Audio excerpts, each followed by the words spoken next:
What a glorious collection I've got here. Really is. I've got some stuff. Some units I like to use, and some I keep mostly for nostalgia. There's some that are a bit unusual, and some that are pretty damn amazing. Uh, you know, some that just look cool. Some that have really good function to them, and they really fit my particular playstyle. Regardless of what unit you have, it all had to start somewhere. You had to start somewhere. When you were scrub, when you were noob, you had barely been playing for an hour. You're still trying to figure out the difference between a capsule machine, a custom capsule machine, an item capsule machine, and Gashapon. At that stage. And you're like, you see everybody running around with S ranks. What are these S rank things? Well, by the way, do you know there's this thing called quests? Really?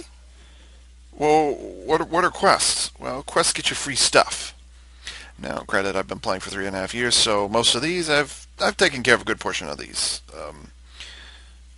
Actually, I've taken care of most of these. But these are things and stuff and whatever.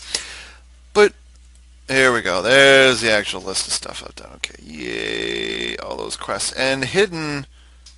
Well, there's one of them hidden in here somewhere are what we call the poverty tier S ranks. These are the units that, when you're first starting, you don't have to worry about going to the store and purchasing a blueprint. Hell, you don't even know what a blueprint is. You're still wondering how to upgrade an S rank because you see a really cool unit you want to get.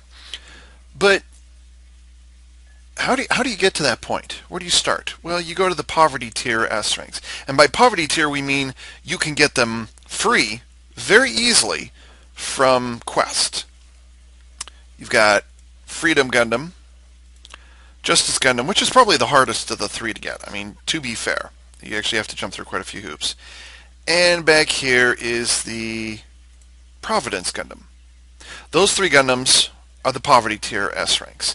Now, I will not be including Destiny Gundam in this. While yes, you can get a free Destiny Gundam from scratch, they will give you an Impulse Gundam, they will give you a Force Impulse Gundam, and then they will get you the Destiny and all the blueprints and units in between. You can get a Destiny Gundam for free, but I wouldn't really call it poverty tier because you actually do you do have to rank up a little bit, and by the time you do, you've already gotten the other ones. And B, this one is distinctive enough, in my opinion. Destiny Gundam is distinctive enough to stand by itself, and you actually see people regularly use it after they've burned through their earliest unit and they've found their swing or whatever it is, however you want to put it. But nobody talks about the poverty tier S ranks. Freedom, by far the most frequent one you're going to see. By far the most frequent one you'll see. You might see a Justice Gundam. The problem is you have to go through that advanced combat tutorial where they basically make you play against types. So you're using a long-range sniper weapon to take down units that are trying to melee you. You're forced to use a melee unit to confront units that are attacking you at range. You have to try and maneuver through buildings. There's the one where you're both shooting and you're both, doing the same amount of damage to each other. There's to be fair, the advanced combat tutorial, it takes everybody a couple of tries, and it's not very clear what you're supposed to do because you're playing against type. Why they do that, I don't know, because the whole point of having multiple weapons. Okay, anyways. The intermediate combat tutorial, you're basically learning how to use all the weapons in the game. There's a couple they don't go over, like they don't go over shotguns, they don't go over scattering beam guns. There's a couple. They're a little more on the specialty. They don't go over the grabby claw like there is on the Perfect Strike or like there is on the Noisy Old Missile Launcher. They don't go over the grabby claws. Some of those you have to kind of figure out on your own. They don't cover scissor bits. They don't do that. They don't cover remote weapons. So. But anyways, the intermediate combat tutorial is not too bad. I think the hardest part is trying to shoot down the all those Zakus in the last section. It's like, wait a minute, I'm being attacked, but I also have them flying past me. Which one am I supposed to go? Oh my god, I just lost. What happened? But yeah, so I mean, Justice Gundam can be a pain in the ass. Providence Gundam, you're more likely to see Providence Gundams running around as well. Freedom and Providence, you'll see those too. And it's not because of, who piloted which ones or what. But again, Freedom Gundam by far, and ironically, it's Freedom Gundam, the one that's piloted by Kira Jesus Yamato. So, people are just kind of, why Freedom? But you never talk about them. They're just kind of the poverty tier units. And by rights, I shouldn't have to do a video review because everybody can get their hands on one automatically. I do these reviews to show off units that the S ranks where you have to commit a lot of resources, you have to commit a lot of time and points in order to and grinding. Let's be honest, in order to get these S ranks. And in lieu of the fact that OG Planet, for whatever reason, is not giving us those S rank rentals anymore, it actually gave me the opportunity to kind of fill in their shoes. If you can't play with them, let me show you how they work, and then you can kind of base your judgment on that. So, if it wasn't for the fact that those samplers aren't around anymore, I wouldn't be doing those reviews anymore. OGP, you might want to get on that, and to be fair, I actually do like those. So, why should I cover the poverty tier S ranks? Because, you don't need to invest to get them. You just kind of do one or two missions or a tutorial or whatever, and that's it. Well, it's still an S rank, gosh darn it. I should... And you can actually buy Justice Gundam, you can buy Providence, you can buy Freedom. You actually can build them. Now, there's no occasion where it's sacrificed. All the S ranks that they're used in, you just keep those S ranks, whatever. They're all key units in what they're used in. But really, I just feel like I need to cover them anyways, just to cover my bases and feel satisfied. I've actually been bouncing this idea around for several months now, and Okami, there's just kind of, Ava, you don't need to do it. Don't waste your time. Everybody gets one. It's free. Basically, the stuff I just told you. But it's bugging me, and I think until I go over it, it's going to keep bugging me. So, here it is. 3 reviews of the poverty tier S ranks.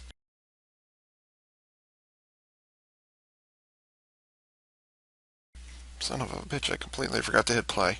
Okay. Next up in the review of poverty tier S ranks is a unit which is fairly easy to get. I want to say you just do single mission ground single mission ground on easy and single mission space easy, which means you're doing it solo. You don't have any help with it, but it's not a tutorial. It's actually single missions. The Providence Gundam, again, fairly easy to acquire, and definitely piloted by, in my opinion, one of the better Char clones throughout the Gundam multiverse, Rao Crusade. He's a really, really engaging villain. I like him because he actually thinks, and he actually acts by thinking, or thinks by acting, acts by what's that phrase? Providence Gundam. Or is it you have to do the intermediate combat tutorial? Maybe it's that one. Maybe it's the intermediate combat tutorial something. I think that's what it is. Not quite sure. Providence Gundam. Believe it or not, this guy actually has quite the history of buffs and nerfs. G Generation, the remote weapons, got nerfed rather heavily, but the melee and the beam rifle had a lot of things done to them, because when it started out, the Providence was actually rather weak.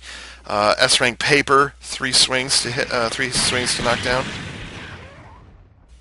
Quite a bit of damage too. It's a little bit slow.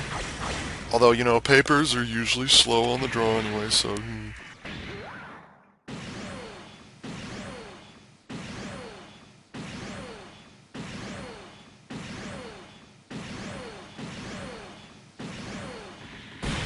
10.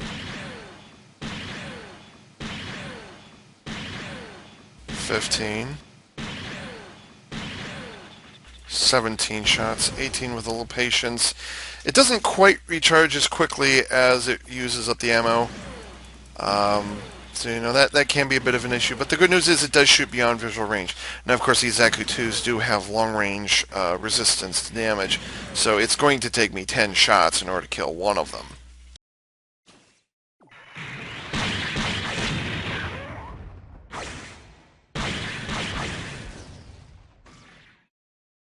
So that being the case, I will take on a couple of the DOMs who do not have that long range resistance. 2, 3, 4, 5. 1, 2, whoops, 3, 4, 5. So as you can see, reload rates pretty darn good. It's long range and it penetrates. This actually used to be medium range, and the reload rate was average at best. Actually, it was kind of poor. Now then, for the Dragoons, 5.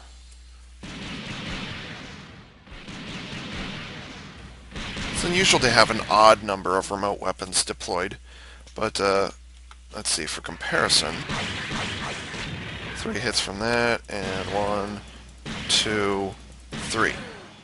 So believe it or not, the beam rifle actually does the most amount of damage, and the beams... Wait, which one? The remotes do the least amount of damage. The beam rifle does the most amount of damage.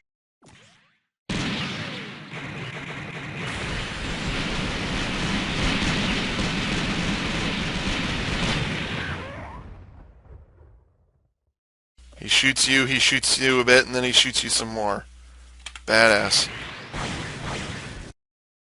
As with the other two as with the Freedom Gundam, the other poverty tier S rank, the Providence Gundam has only one mode of operation, so you only have those. Oh, I just goofed that up. I'm sorry, I goofed. I done goofed.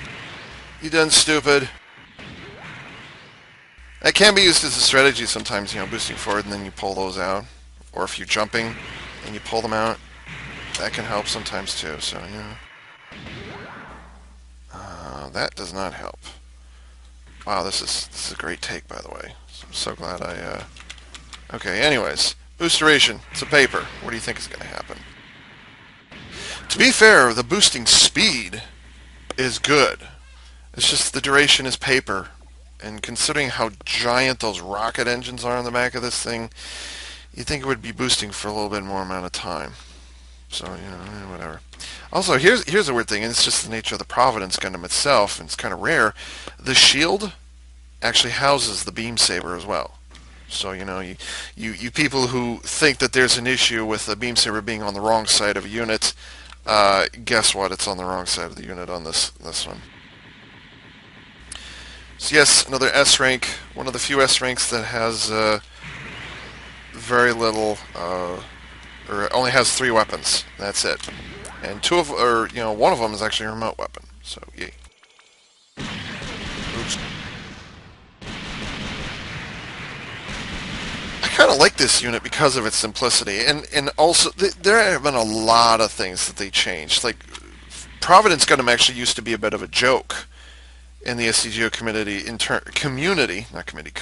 in terms of the amount of damage it could do, how fast it could respond to situations. It's actually, believe it or not, it's one of the most buffed units in the game. I think Softmax is kind of terrified. They're like, if we buff it too much, we're only going to buff it a little bit because, then people complain, too OP, much nerf. And then ironically, they buffed it in such small percentages each time that it actually took them 3 or 4 times over the course of 7 or 8 years to finally get it right. So, Providence Gundam. But, it definitely pays off. The melee swing is nice and fast. The melee swing has a lot of nice damage attached to it. The beam rifle by far has had the biggest changes. Long range, penetrates, and has a really good reload on it. I mean, really good reload. Yeah, it suffers a bit from the funnel nerf, but what can you do? Reload rate on that's not too bad either. Boosting duration, boost speed. Providence is still a relevant unit. You just don't see it very often for whatever reason. Probably because of the poor boost duration bullshit. So, naturally, because it's a paper, I usually have things to complain about. I spent the last minute or so here just kind of buffing it up, saying this works and that doesn't work. So, things that would change. Well, first off, let's go over the skills. Neutron jammer cancer, boost forever horizontally. Assuming, of course, you let your finger off of AWSD. If you jump, that's a different matter. Actually, you can do the double jump. You can have 0 booster capacity. It'll still keep boosting horizontally. So, if you jump, whatever. Increase special attack damage, which, believe it or not, Providence Gundam does have a reputation for being a bit of a spec spammer. That it does have that reputation, and part of it is because of Crusade's hatred there. So increase special attack damage, which is nice. Increase defense and agility. So in other words, it gets to be a bit tanky, and its response times actually go up. I don't know if this skill has been buffed or nerfed over time. I can't remember. I just feel like maybe there were other things that it did at some point. But, whatever. So special attack damage, which, I pay no attention to. Defense, which is always nice, and the percentages are really small on it. And agility, which blah, blah, blah, whatever. And by the way, both of these things activate at exactly the same time. So it's a really nice thing to have. It's, again, like the Freedom Gundam, Poverty Tier S rank, it's got only 3 weapons. It doesn't have an alternate mode. See, right there, none. None. So what you choose to do with it is kind of up to you. It's a paper, so whatever you do, the dash booster reduction is going to be a bit of an issue.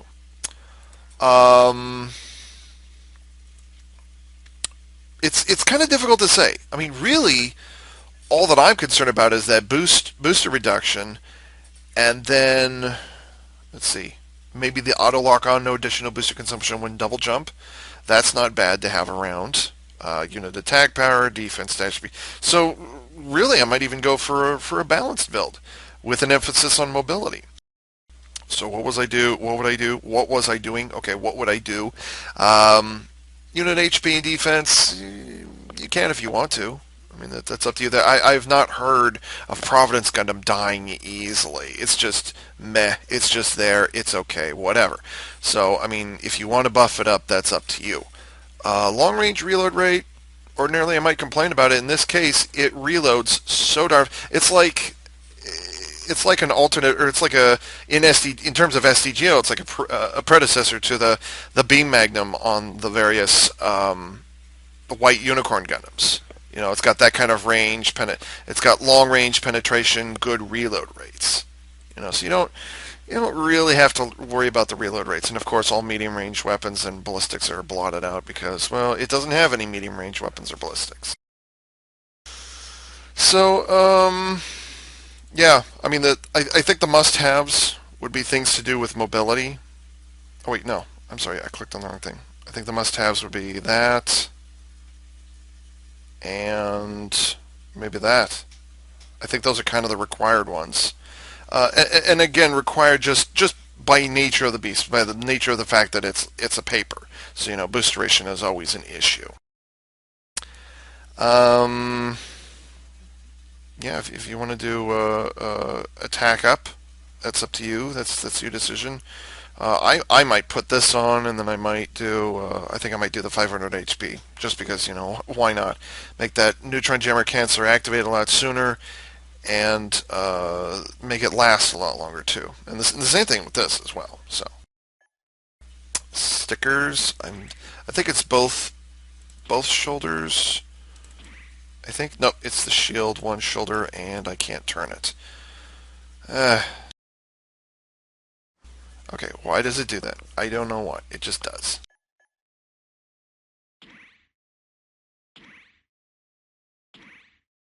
There you go, the shield, shoulder, and chest.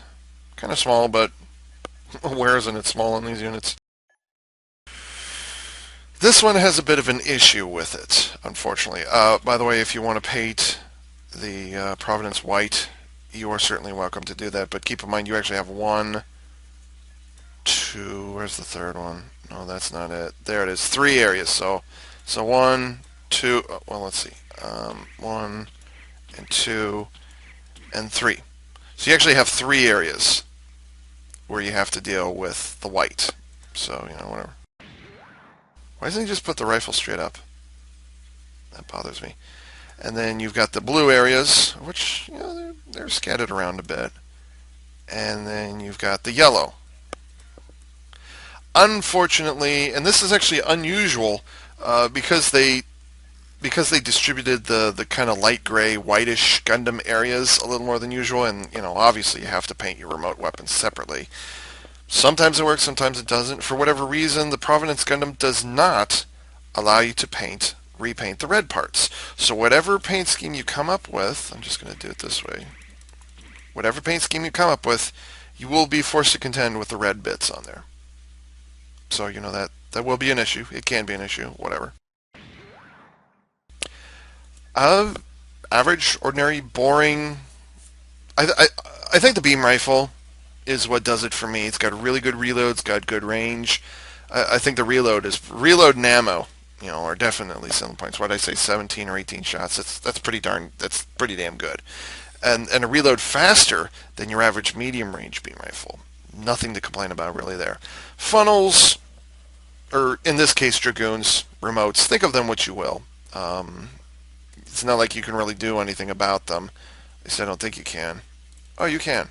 Okay, so you actually can buff the attack up. So whatever. Uh, Beyond that, meh. Take it or leave it. It's not bad. There are other S ranks that will do it better, but do not stick your nose up at keeping, not just getting, but keeping that Providence Gundam when you're a newcomer, because believe me, it is a good contribution to your hangar. And in the last of the poverty tier S ranks, I will be covering the other, shall we say, hero S rank, the Justice Gundam. This is AV Unit 4A saying thanks for tuning in.